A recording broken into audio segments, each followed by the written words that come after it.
Hal Scott is a professor at Harvard Law School. He is also director of the Committee on Capital Markets Regulation. He joins us from Cambridge, Massachusetts. And Professor, I know that you say that this latest move by the Obama administration could in fact hurt the American economy. And I want to get your sense. I want to get exactly why, because reading through the analysis, it can be confusing for some because, for instance, this ban on pure proprietary trading.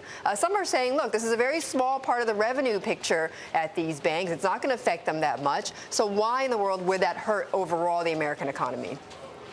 Well, I think it's for some institutions it may be significant. It's the principle, really, that you are now interfering in the banking sector by limiting what they can invest in, whether that's through trading or through other means. And by the way, trading private equity can help our economy greatly.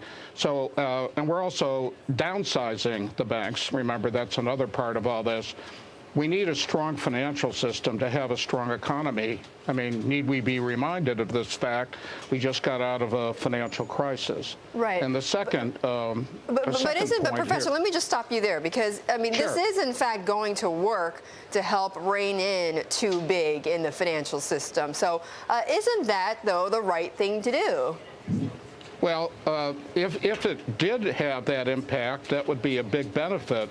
But I think there are a couple of problems there. First of all, we all go marching around on the assumption that banks are too big to fail, and I would question that. I've been asking for some time to get behind the story, as has Bloomberg, by the way, as to why we put $85 billion into AIG. And by the way, AIG is not a bank, and they're not going to be affected by this. So I think we have to understand why banks are too big to fail. Secondly, or if they are.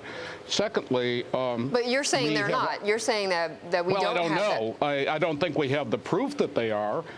In fact, I think the one entity we made a major rescue of, AIG, there are a lot of questions about. There was a lot of thought, well, it was the counterparties, but the counterparties say they wouldn't, have been that affected, like Goldman, if AIG had gone into bankruptcy.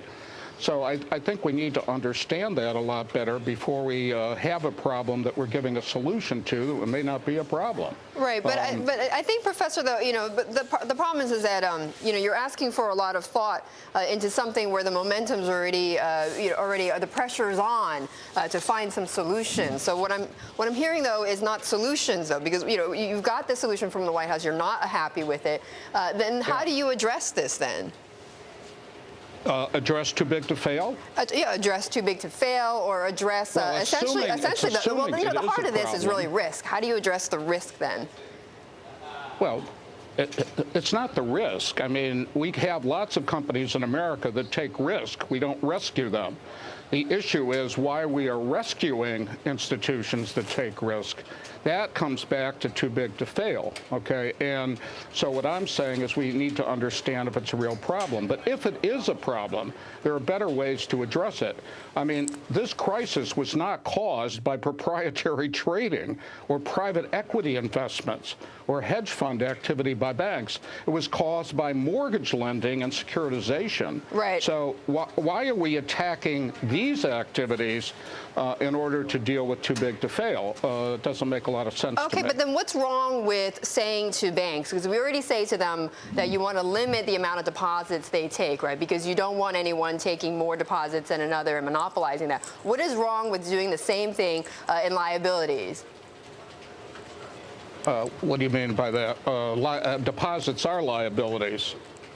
What do you mean deposits are? Well, we are not. What I'm saying is, what is the problem with limiting the amount of debt that you take on so that you don't become too big to fail? That when you do, when you are sliding down the path, that then you don't pose a financial risk. We only have a couple of seconds. I understand, Betty. I'm sorry. We need to control bank leverage. There's no question about it. That goes to capital requirements. Okay. Professor, we're going to have to leave it there.